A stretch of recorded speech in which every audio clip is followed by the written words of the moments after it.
Hello everyone, मैं दुष्यंत सिंह और आप देख रहे हैं अध्ययन अड्डा यूट्यूब चैनल। आज हम बात करने वाले हैं बौद्ध धर्म के विषय में। आज की क्लास स्टार्ट करने से पहले आपको बता दें कि अगर आप ये पीडीएफ प्राप्त करना चाहते हैं तो टेलीग्राम पर अध्ययन अड्डा बाई दुष्यंत करके सर्च कीजिए और वहाँ पे आपको ये PDF free of cost available होगी। तो चलिए स्टार्ट करते हैं आज की क्लास। और सबसे पहले जानते हैं कि बौद्ध धर्म के उदय के कारण क्या थे। बौद्ध धर्म के उदय के कारणों के विषय में अगर बात करें तो इन्हें हम मुख्य रूप से 3 भागों में बांट सकते हैं: सामाजिक कारण, आर्थिक कारण एवं धार्मिक कारण। तो चलिए सबसे पहले बात करते हैं बौद्ध धर्म के उदय के सामाजिक कारणों के विषय में। उस समय के समाज में जो वर्ण व्यवस्था प्रचलित थी वह कर्म के आधार पर न रहकर जन्म के आधार पर प्रचलित हो चुकी थी। यानी आपने वैदिक धर्म के विषय में पढ़ा होगा, और नहीं पढ़ा है तो आप चैनल के प्लेलिस्ट में जाकर के चेक कर सकते हैं। वहाँ पर वैदिक सभ्यता से संबंधित वीडियो जो है अवेलेबल है। तो वहाँ पे आपने देखा होगा कि जो वैदिक काल था, वैदिक सभ्यता का समय था, वहाँ पर हमारा समाज मुख्य रूप से 4 भागों में बटा हुआ था, 4 वर्णों में बटा हुआ था। वो कौन कौन से वर्ण थे? ब्राह्मण, क्षत्रिय, वैश्य एवं शूद्र। और इन चारों वर्णों का निर्धारण जो होता था वो कर्म के आधार पर होता था। यानी जो व्यक्ति यज्ञ संपन्न कराता था या धार्मिक कर्मकांड या पूजा पाठ के कार्यों को संपन्न कराता था वो ब्राह्मण वर्ग में आते थे। क्षत्रियों का मुख्य कार्य था समाज की रक्षा करना या युद्धों में भाग लेना। वहीं जो समाज का तीसरा वर्ण था वैश्य, उसका कार्य था व्यापार एवं वाणिज्य संबंधित गतिविधियों का हिस्सा होना। और समाज का जो सबसे चौथा वर्ण था, सबसे निचला वर्ण था शूद्र, उसका कार्य हम मान सकते हैं कि जो ऊपर के तीनों वर्ण हैं ब्राह्मण, क्षत्रिय एवं वैश्य, इनकी सेवा करना या इनके लिए कार्य करना, ये शूद्रों का कार्य था। तो शूद्रों की कंडीशन, जैसा कि आप समझते हैं, शूद्रों की कंडीशन जो थी वो पहले से ही सबसे निम्न स्तर पर थी। लेकिन जैसे जैसे समय बीतता गया, यानी 6वीं शताब्दी ईस्वी पूर्व का जो समय था, यानी जो धार्मिक आंदोलनों का समय था, उस समय तक समाज का जो चौथा वर्ण था शूद्र, उसकी दशा पहले से भी दयनीय हो चुकी थी। ठीक है, तो ये कहीं ना कहीं एक रीजन बना, किसी नए धर्म की तरफ लोगों की आकर्षित होने का रीजन बना। तो अब बात करते हैं आर्थिक कारण के विषय में कि आर्थिक कारण क्या था जो बौद्ध धर्म के उदय में सहायक बना। कि उस समय में एक नई कृषि मूलक अर्थव्यवस्था का विकास होता जा रहा था। इसके साथ साथ व्यापार एवं वाणिज्य का तेज़ी से विकास हो रहा था। लेकिन इन सभी चीज़ों में जो प्राचीन काल से चला रहा था हमारा वैदिक धर्म, वो कहीं ना कहीं कृषि मूलक अर्थव्यवस्था की तरफ या व्यापार एवं वाणिज्य में कहीं ना कहीं बाधक सिद्ध हो रहा था। क्योंकि जैसा कि आप जानते हैं कि वैदिक धर्म जो अपना वास्तविक स्वरूप था उसको खोता चला जा रहा था। इसमें कर्मकांडों की, आडंबरों की संख्या बढ़ती जा रही थी, पशु बलि की संख्या बढ़ती जा रही थी। और आप जानते हैं जब पशु बलि की जो मात्रा है वो बढ़ती जा रही है, लेकिन कहीं ना कहीं हम ये कह सकते हैं कि जो कृषि है या कृषि से संबंधित जो इकोनॉमी है उसके लिए पशुओं का होना अत्यंत आवश्यक होता है। क्योंकि वो जो समय था उस समय आधुनिक यंत्रों का या आधुनिक आवागमन के साधनों का इतना विकास हुआ नहीं था। तो कृषि के लिए भी, खेतों को जोतने के लिए जो है किसका इस्तेमाल किया जाता था? पशुओं का इस्तेमाल किया जाता था। वहीं व्यापार एवं वाणिज्य के विषय में बात करें तो सामान को एक जगह से दूसरी जगह पहुंचाने के लिए या सामान ढोने के लिए, उसके लिए भी पशुओं की आवश्यकता बिल्कुल थी। लेकिन वैदिक धर्म आडंबरों, कर्मकांडों एवं बलि प्रथा के प्रचलन के कारण अपना जो वास्तविक स्वरूप था उसको खोता चला रहा था। ठीक है, जो कहीं ना कहीं कृषि मूलक अर्थव्यवस्था एवं व्यापार वाणिज्य में कहीं ना कहीं बाधक सिद्ध हुआ। और ये कह सकते हैं कि हम ये प्रमुख रीजन था जो कहीं ना कहीं लोगों को वैदिक धर्म से अलग करता चला गया और वे किसी अन्य धर्म, जैसे कि जो धार्मिक आंदोलनों का समय था, जैन धर्म एवं बौद्ध धर्म का समय था, वो कहीं ना कहीं इस नए धर्म की तरफ लोगों को आकर्षित करने का एक प्रमुख रीजन बना। वहीं बदलती अर्थव्यवस्था में वैश्यों की आर्थिक स्थिति बेहतर होने के बावजूद उन्हें समाज में सबसे कम अधिकार प्राप्त थे। वैसे जो वैश्य समाज था वो समाज में तीसरी रैंक पर आता था। लेकिन जैसे जैसे कृषि मूलक अर्थव्यवस्था का विकास हुआ, व्यापार एवं वाणिज्य का तेज़ी से विकास हुआ, तो जो वैश्य वर्ग था वो पहले से ही व्यापार संबंधी कार्यों में जो है लगा रहता था।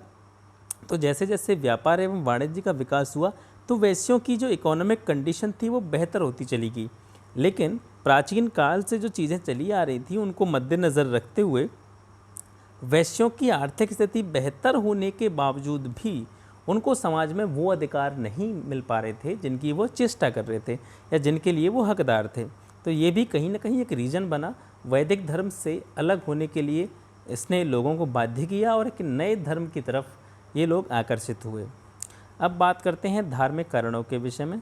धार्मिक कारणों के बारे में बात करें तो मैं आपको पहले ही बता चुका हूँ कि वैदिक धर्म के जो वास्तविक स्वरूप था वो मतलब वैदिक धर्म जिस चीज़ के लिए जाना जाता था उस चीज़ से हटकर कहीं ना कहीं इसमें बहुत सारी ऐसी चीज़ों का समावेश होता चला जा रहा था जो लोगों को पसंद नहीं थे, जैसे कर्मकांड, तंत्र मंत्र, बलि प्रथा।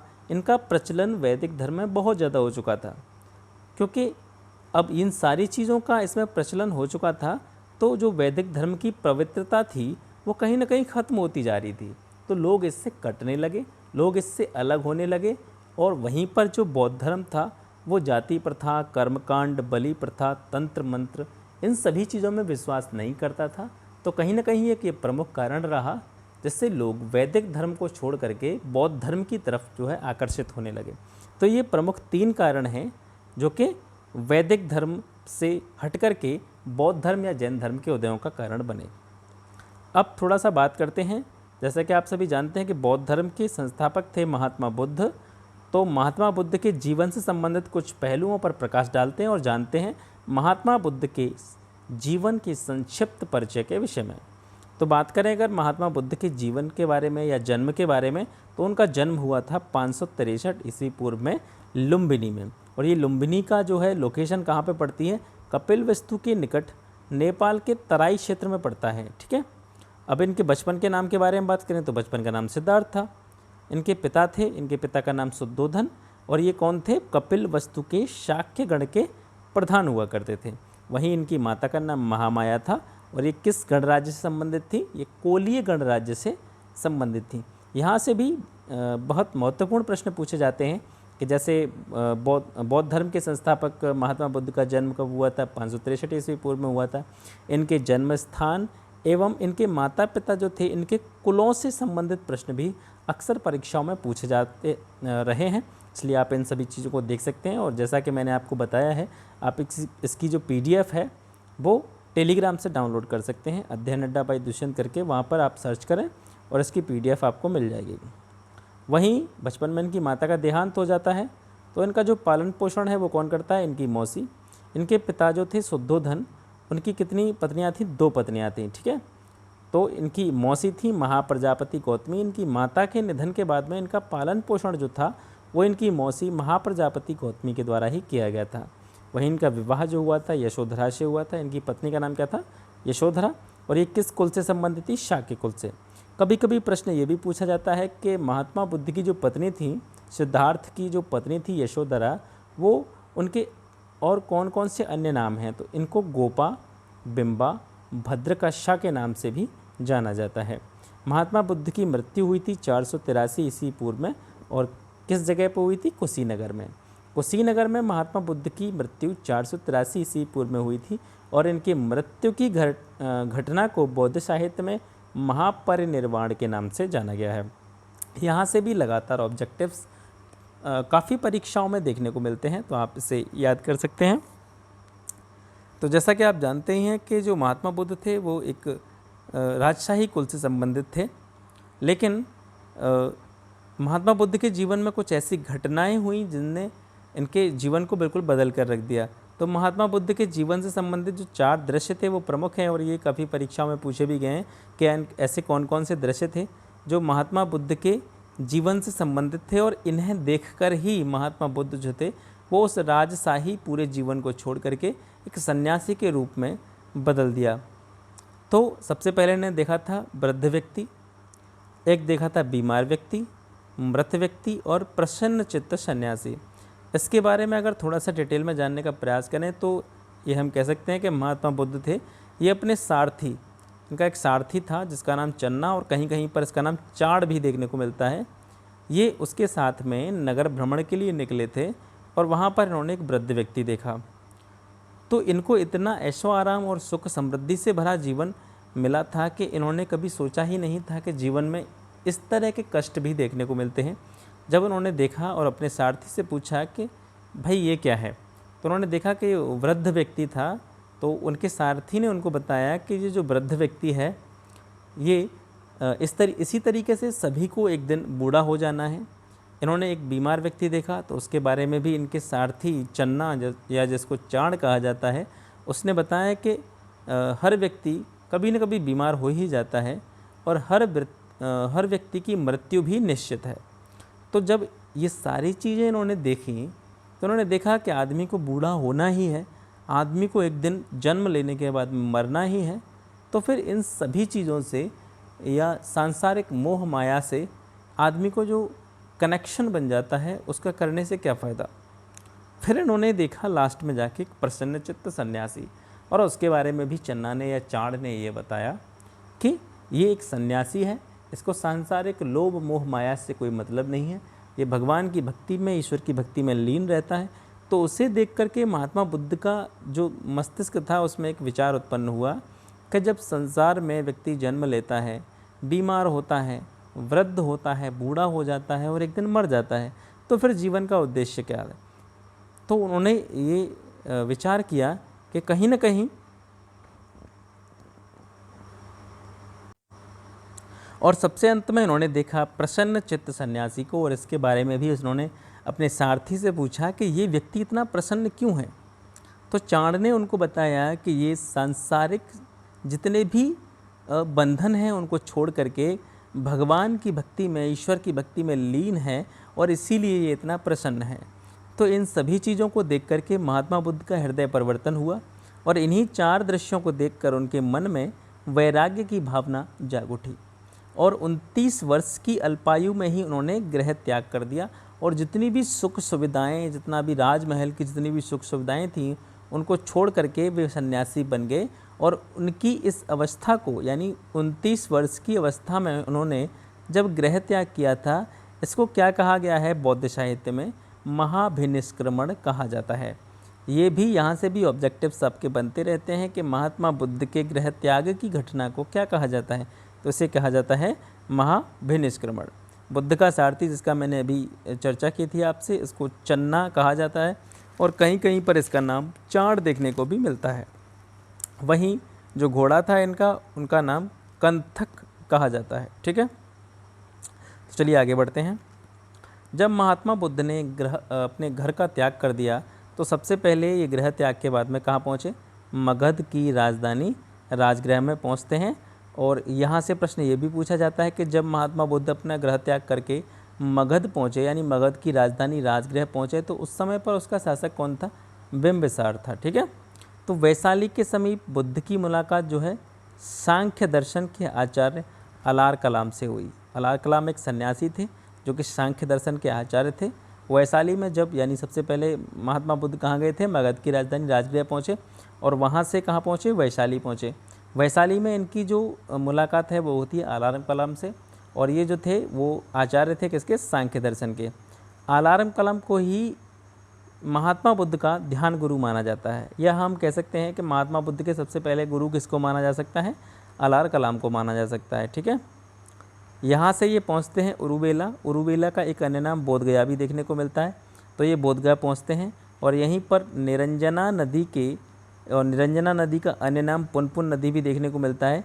तो निरंजना नदी या पुनपुन नदी के तट पर वैशाख की पूर्णिमा को पीपल के वृक्ष के नीचे बुद्ध को ज्ञान की प्राप्ति होती है। यानी यहाँ पर ये तपस्या करते हैं और काफ़ी समय तक तपस्या करने के बाद में इनको ज्ञान की प्राप्ति होती है और इसी समय से इनको बुद्ध कहा जाता है।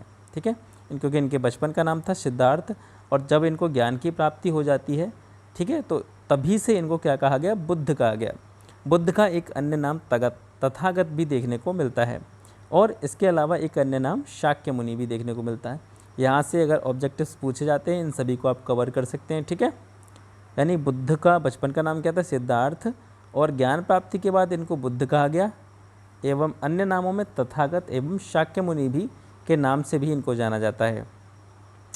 जब महात्मा बुद्ध बोधगया पहुँचे थे तो वहाँ पे 5 ब्राह्मण सन्यासी, बोधगया में 5 ब्राह्मण सन्यासी भी तपस्या कर रहे थे, किंतु महात्मा के सुजाता एक स्त्री का नाम यहाँ पे देखने को मिलता है सुजाता।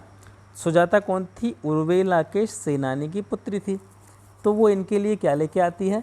कुछ भोज्य सामग्री, और कहीं कहीं पर इसको खीर भी कहा जाता है। तो खीर लाती है या भोज्य सामग्री लाती है, तो उसको ये क्या कर लेते हैं? ग्रहण कर लेते हैं, खा लेते हैं।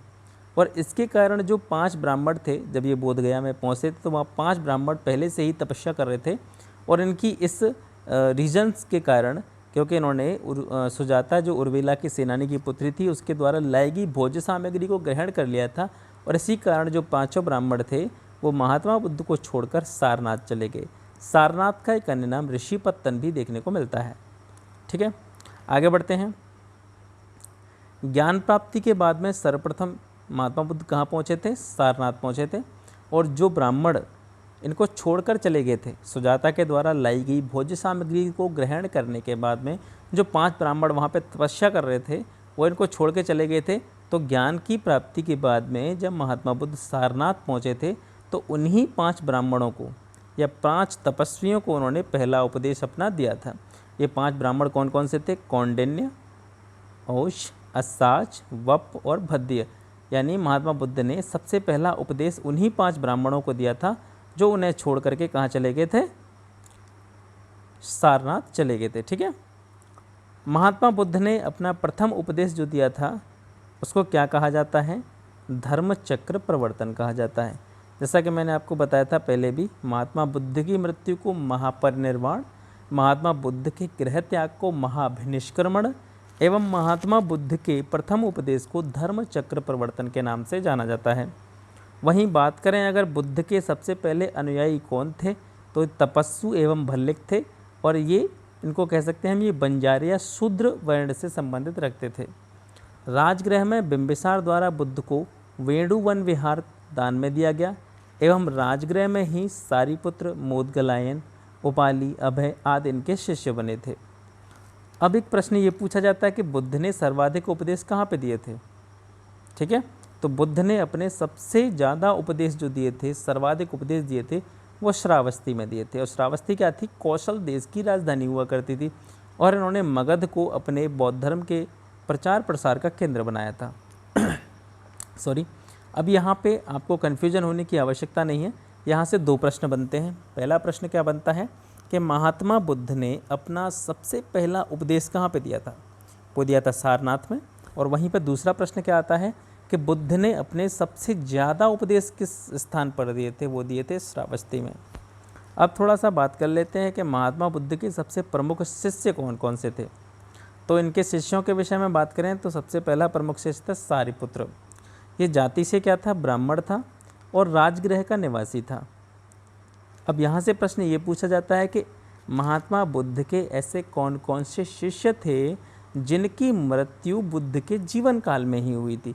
तो सारिपुत्र उनमें से एक थे। इनकी मृत्यु भी महात्मा बुद्ध के जीवन काल में हो गई थी। दूसरे प्रमुख शिष्य थे आनंद। इनके बारे में अगर बात करें तो ये बुद्ध के व्यक्तिगत शरीर परिचारक थे एवं इनके प्रमुख शिष्यों में से एक थे। शरीर परिचारक से आप यह जान सकते हैं या समझ सकते हैं कि बुद्ध की व्यक्तिगत एक तरह से कह सकते हैं सर्वेंट का कार्य करते थे, उनके शरीर की देखभाल करते थे।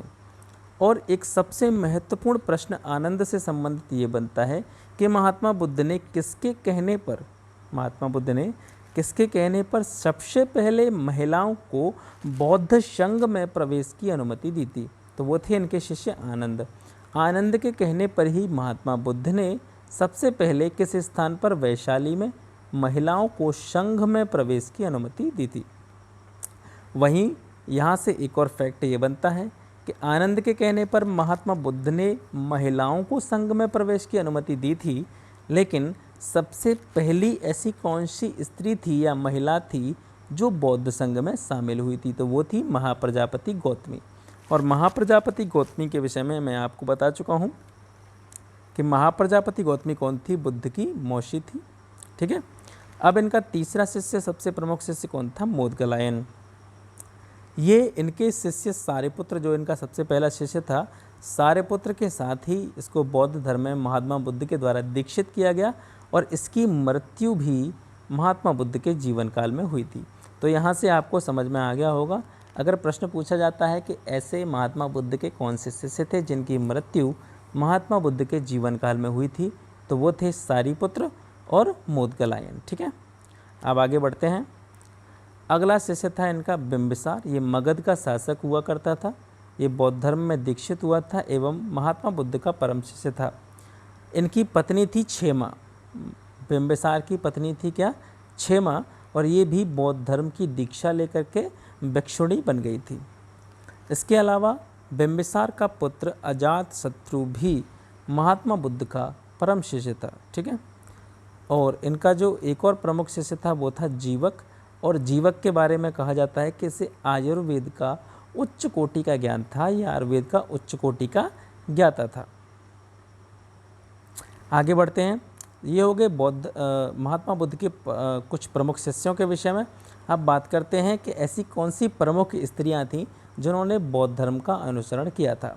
तो अब जानते हैं बौद्ध धर्म का अनुसरण करने वाली कुछ प्रमुख स्त्रियों के विषय में। तो महाप्रजापति गौतमी। महाप्रजापति गौतमी के बारे में आपको पहले भी बताया है कि महात्मा प्रजापति गौतमी जो थी वो बौद्ध धर्म में दीक्षित होने वाली सबसे पहली महिला थी, और महात्मा बुद्ध ने अपने शिष्य आनंद के कहने पर इन्हें बौद्ध धर्म में दीक्षित किया था। दूसरी जो महिला थी वो थी यशोधरा, जो स्वयं महात्मा बुद्ध की पत्नी थी। तीसरी थी नंदा, ये महाप्रजापति गौतमी की पुत्री थी। अगली थी क्षेमा। क्षेमा के बारे में बता चुका हूँ आपको, ये बिंबिसार की पत्नी थी। आम्रपाली, ये वैशाली की गणिका थी। गणिका से आप अर्थ लगा सकते हैं जो नाचने गाने का कार्य किया करते थे, वो गणिका की श्रेणी में आती थी। तो आम्रपाली भी महात्मा बुद्ध की जो बौद्ध धर्म था उनका अनुसरण करने वाली प्रमुख स्त्रियों में से एक थी। विशाखा, ये अपना धन इसने क्या किया था, ये विशाखा जो थी ये भी बौद्ध धर्म का अनुसरण करने वाली स्त्रियों में से थी। और इसके बारे में एक प्रमुख बात ये कही जा सकती है कि इसने अपना जो धन था वो बौद्ध संघ को दान में दे दिया था, जिससे श्रावस्ती में पूर्वाराम विहार का निर्माण हुआ था। विहारों के विषय में भी हम बात करेंगे। विहार वे स्थान थे जहाँ पर जो बौद्ध भिक्षु हुआ करते थे वे निवास किया करते थे। उन स्थानों को क्या कहा जाता था? विहार कहा जाता था। अब जो सबसे इम्पोर्टेंट प्रश्न बनते हैं वो बनते हैं बौद्ध संगीतियों से। तो कुल मिलाकर कितनी बौद्ध संगीतियाँ हुई थी? 4 बौद्ध संगीतियाँ हुई थी। कितनी बौद्ध संगीतियाँ हुई थी? 4 बौद्ध संगीतियाँ हुई थी। और बौद्ध संगीतियों के बारे में 1 बाय 1 बात करते हैं। सबसे पहले बात करते हैं प्रथम बौद्ध संगीति के विषय में। तो जो सबसे पहली बौद्ध संगीति हुई थी वो हुई थी 483 ईस्वी पूर्व में। और कहाँ पर हुई थी? राजगृह में। कहाँ पे हुई थी? राजगृह में। वैसे तो नॉर्मली यही पूछा जाता है कि स्थान के विषय में ही पूछा जाता है, लेकिन मैंने यहाँ पर थोड़ा सा आपको और एक्स्ट्रा नॉलेज देने की कोशिश की है कि जो प्रथम बौद्ध संगीति हुई थी वो हुई थी 483 ईस्वी पूर्व में, और राजगृह की सप्तपर्णी गुफा में हुई थी ये। इसके अध्यक्ष कौन थे?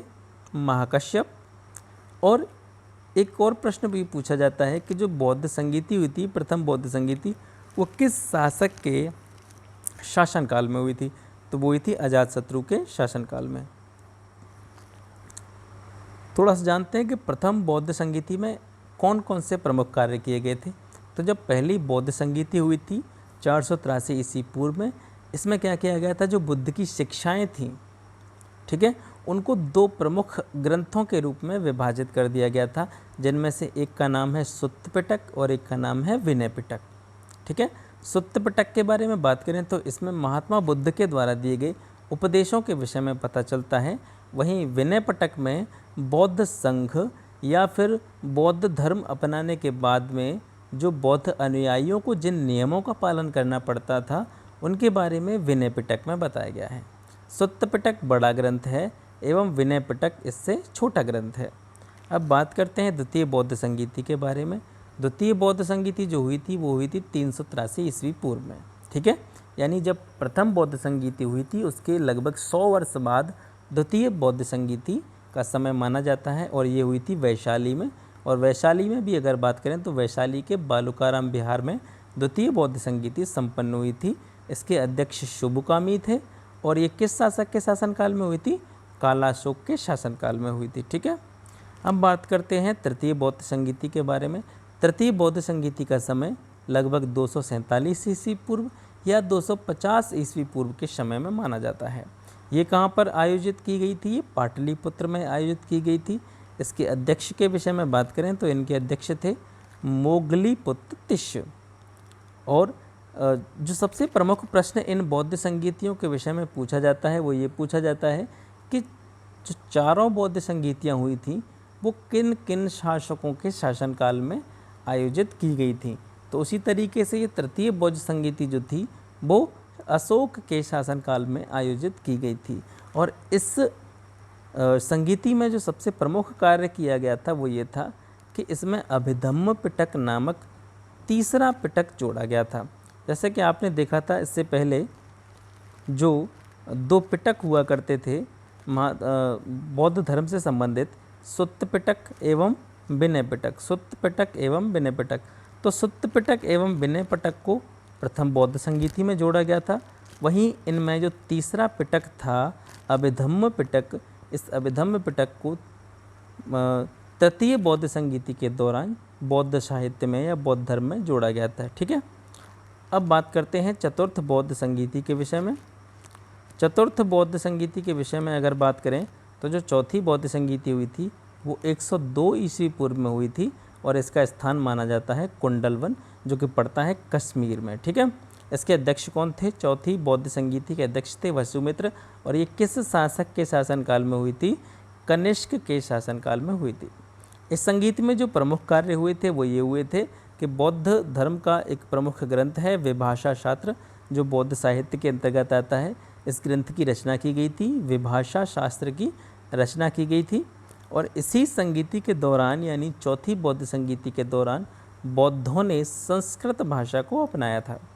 पहले जो बौद्ध धर्म में सबसे ज़्यादा प्रचलित जो भाषा थी वो पाली थी, लेकिन चौथी बौद्ध संगीति के दौरान बौद्धों ने संस्कृत भाषा को अपनाया। ठीक है, और इसी चौथी बौद्ध संगीति का जो सबसे प्रमुख एवं महत्वपूर्ण घटना थी वो ये थी कि बौद्ध धर्म का विभाजन हो गया था। चौथी बौद्ध संगीति में बौद्ध धर्म हीनयान एवं महायान नामक 2 संप्रदायों में विभाजित हो गया था। अब थोड़ा थोड़ा जानते हैं कि जो बौद्ध धर्म चौथी संगीति में जिन 2 भागों में विभाजित हुआ था, हीनयान एवं महायान में, तो हीनयान एवं महायान की प्रमुख बातें क्या थीं? तो सबसे पहले जानते हैं हीनयान के बारे में। हीनयान मत को जो मानने वाले लोग थे वो क्या करते थे?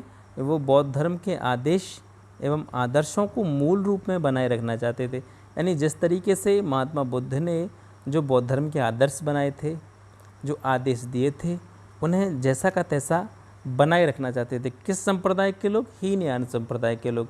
वहीं महायान संप्रदाय की बात करें तो ये क्या करना चाहते थे कि बौद्ध धर्म के जो प्राचीन आदर्श थे उनमें समय के साथ परिवर्तन करना चाहते थे या उनमें सुधार करना चाहते थे। ठीक है, हीनयान संप्रदाय की बात करें तो ये हीनयान संप्रदाय के मत को जो मानने वाले लोग थे ये मानते थे कि जो बुद्ध थे वो एक महापुरुष थे। वहीं महायान के विषय में बात करें तो महायान संप्रदाय के मानने वाले जो लोग थे वो बुद्ध को एक देवता के रूप में मानते थे। हीनयान संप्रदाय ये अपने लिए कोई तीर्थ नहीं मानते हैं। वहीं अगर महायान संप्रदाय के बारे में बात करें तो महायान संप्रदाय के जो लोग थे वो 4 जो प्रमुख स्थान हैं महात्मा बुद्ध के जीवन से संबंधित, लुम्बिनी, बोधगया, सारनाथ एवं कुशीनगर। लुम्बिनी यानी जहाँ महात्मा बुद्ध का जन्म हुआ था, बोधगया जहाँ पर महात्मा बुद्ध को ज्ञान की प्राप्ति हुई थी, सारनाथ जहाँ पर महात्मा बुद्ध ने अपना प्रथम उपदेश दिया था, एवं कुशीनगर जहाँ पे महात्मा बुद्ध की मृत्यु हुई थी। तो महायान संप्रदाय के जो लोग हैं वो इन चारों स्थानों को तीर्थ के रूप में मानते हैं। ठीक है, वहीं अगर हीनयान संप्रदाय की बात करें तो हीनयान संप्रदाय के जो ग्रंथों की भाषा है वो पाली है।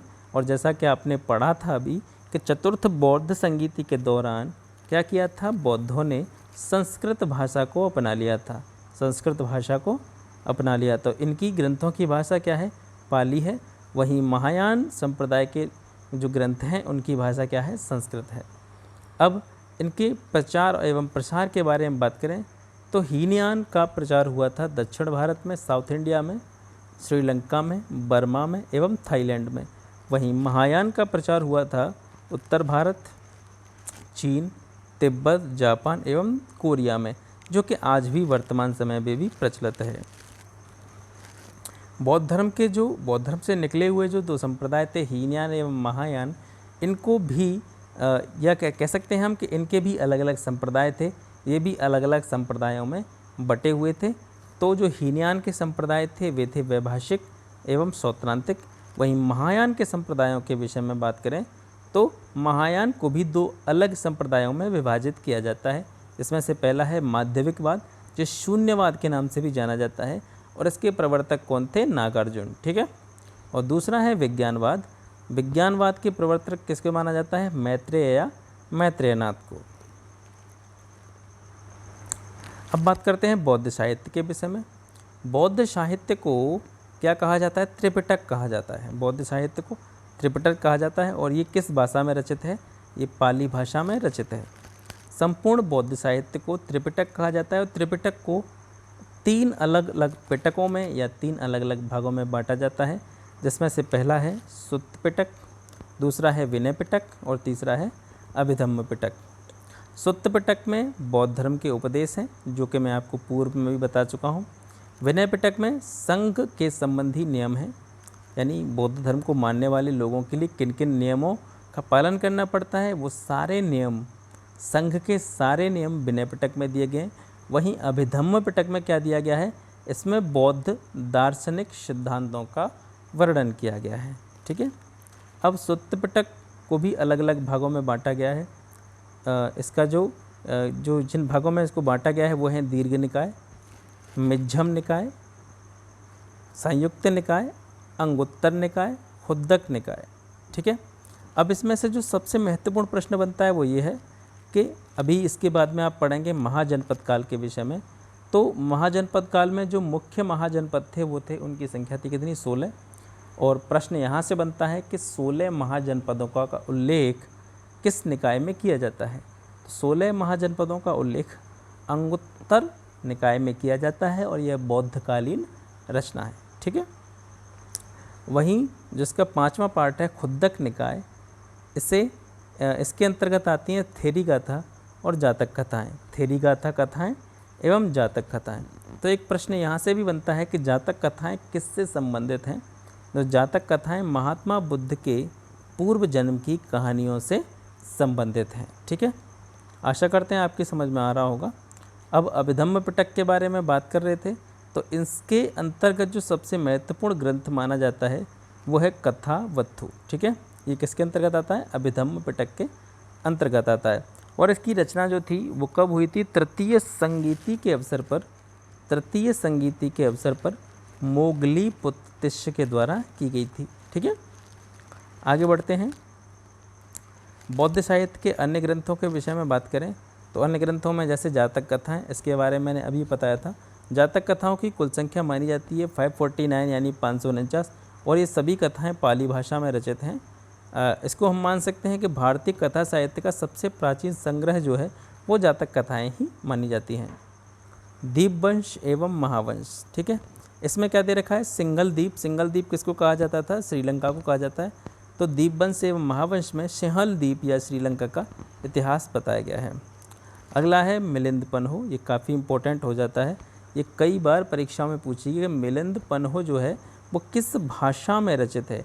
तो ये पाली भाषा में रचित है एवं इसके रचयिता कौन है? नागसेन। एक सबसे महत्वपूर्ण प्रश्न ये भी बनता है कि मिलिंद पन्हो में किसके बारे में बताया गया है? तो मिलिंद पन्हो क्या है कि इसमें एक यूनानी राजा थे जिनका नाम था मिनेंडर।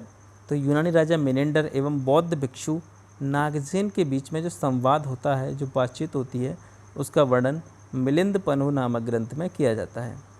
अगला ग्रंथ है बुद्धचरित। इसके रचयिता थे अश्वघोष। इसमें क्या दिया गया है? बुद्धचरित में जब महात्मा बुद्ध गर्भ में थे, अपनी माता के गर्भ में थे, तो उस गर्भावस्था के समय से लेकर के, यानी बुद्ध के गर्भस्थ होने से अशोक के समय तक का जो विवरण है वो बुद्धचरित नामक ग्रंथ में देखने को मिलता है। 5वां और महत्वपूर्ण ग्रंथ है ललित विस्तार। ये किस संप्रदाय से संबंधित है? ये महायान संप्रदाय से संबंधित है, या हम कह सकते हैं कि महायान संप्रदाय का ग्रंथ है। इसमें बुद्ध की संपूर्ण जीवन गाथा के बारे में बताया गया है। अच्छा, आपने एक चीज़ के बारे में, ग्रंथ के बारे में सुना होगा, the light of Asia, Asia का प्रकाश पुंज, द लाइट ऑफ एशिया। तो जो लाइट ऑफ एशिया लिखी गई थी वो कहीं ना कहीं ललित विस्तार नामक ग्रंथ को ध्यान में रख कर के की गई थी, या हम बोल सकते हैं कि ललित विस्तार जो है द लाइट ऑफ एशिया नामक ग्रंथ का क्या है, एक आधार है। ठीक है, अब यहाँ से एक प्रश्न ये भी पूछा जाता है कि द लाइट ऑफ एशिया किसने लिखी, तो ये लिखी थी एडविन अर्नोल्ड ने, एडविन अर्नोल्ड ने। ठीक है, आगे बढ़ते हैं। बौद्ध धर्म के प्रसार के कारण क्या थे?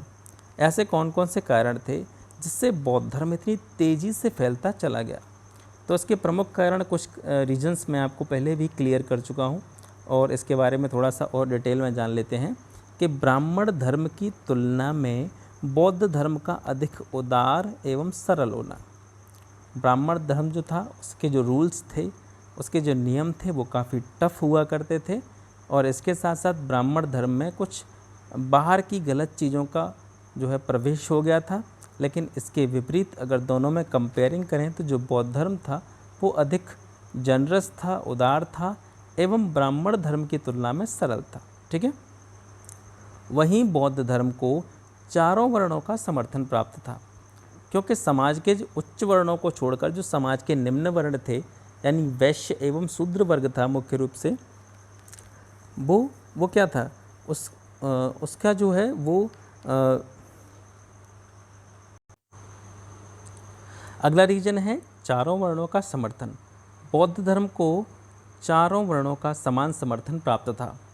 जैसा कि मैं आपको पहले बता चुका हूँ कि समाज जो था वो 4 वर्णों में विभाजित था, ब्राह्मण, क्षत्रिय, वैश्य एवं शूद्र। तो जो समाज के अंतिम 2 वर्ण थे, वैश्य एवं शूद्र, वो वैदिक धर्म के कर्मकांडों एवं उसमें बढ़ते हुए पाखंडों के कारण वो कहीं ना कहीं बौद्ध धर्म की तरफ विमुख हुए, बौद्ध धर्म की तरफ मुड़े, और ये कहीं ना कहीं बौद्ध धर्म के प्रसार के कारणों के विषय का जो है कारण बने। इसके अलावा राजकीय संरक्षण, आपने देखा होगा जो चारों बौद्ध संगीतियाँ हुई थी, प्रथम, द्वितीय, तृतीय एवं चतुर्थ बौद्ध संगीतियाँ हुई थी, उन्हें किसी न किसी राजा का समर्थन प्राप्त था। यानी हम कह सकते हैं कि बौद्ध धर्म को कई राजाओं ने क्या किया, समर्थन दिया था, संरक्षण दिया था, इसी वजह से बौद्ध धर्म का प्रसार हुआ था। वहीं इसके प्रसार के प्रमुख कारणों में ये भी कहा जा सकता है कि इसकी जो भाषा का प्रयोग किया गया था वो पाली भाषा का प्रयोग किया गया था, और पाली भाषा उस समय पर जन सामान्य की भाषा या जनसाधारण की भाषा हुआ करती थी। वहीं बौद्ध संघ का योगदान, बौद्ध संघ ने भी बौद्ध धर्म के प्रसार के कारण जो प्रसार में काफ़ी योगदान दिया था। इसके साथ साथ बौद्ध धर्म के लिए व्यापारियों एवं साहूकारों द्वारा दान भी दिया गया था, ये भी बौद्ध धर्म के प्रसार का एक प्रमुख कारण था। बौद्ध धर्म का पतन क्यों हुआ था, इसके कारणों के विषय में बात करते हैं। तो जैसे जैसे 12वीं सदी आई, 12वीं सदी के आते आते बौद्ध धर्म का भारत से लुप्त होने का प्रमुख कारण ये था कि इसमें भी ब्राह्मण धर्म की वे समस्त बुराइयां आ गईं जिसका कभी इसने विरोध किया था।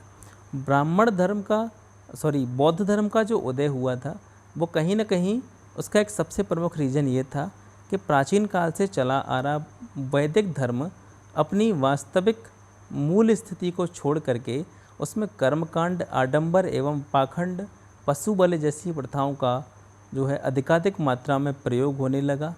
ठीक है, इसका बौद्ध धर्म ने विरोध किया था, लेकिन धीरे धीरे 12वीं शताब्दी तक वे सभी बुराइयां बौद्ध धर्म में प्रविष्ट हो चुकी थी, जिसके विरोध करने के कारण ही बौद्ध धर्म का उदय हुआ था।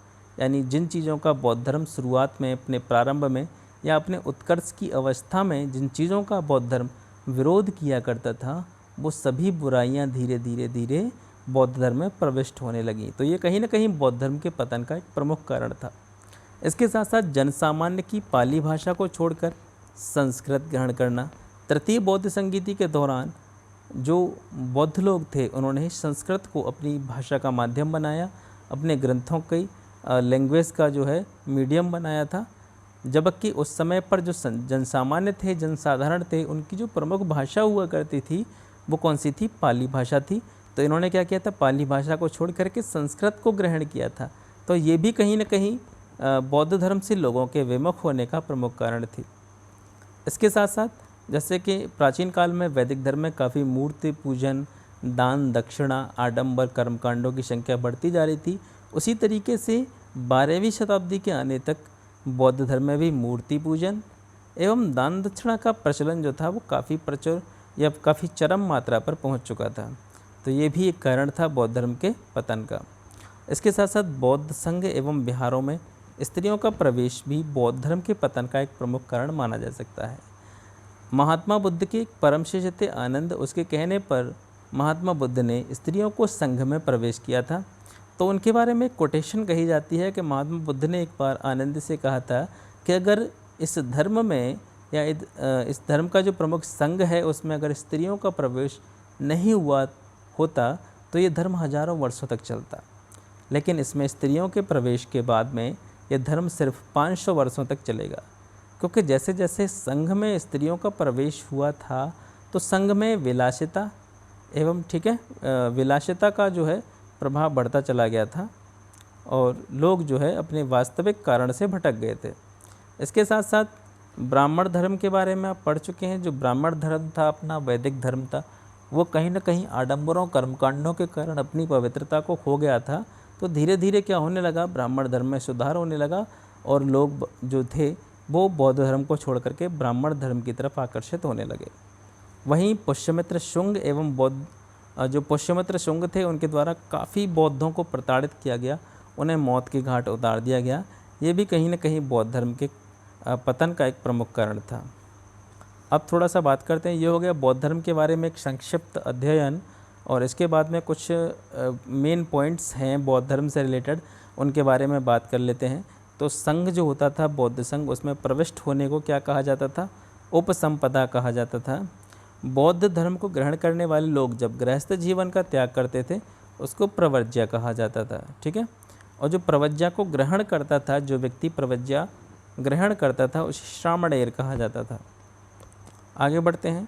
महात्मा बुद्ध की मृत्यु के बाद जो उनके अवशेष थे उनको कितने भागों में बांटा गया था, 8 भागों में उनको डिवाइड कर दिया गया था, ठीक है। और प्रत्येक भाग पर एक स्तूप का निर्माण किया गया था।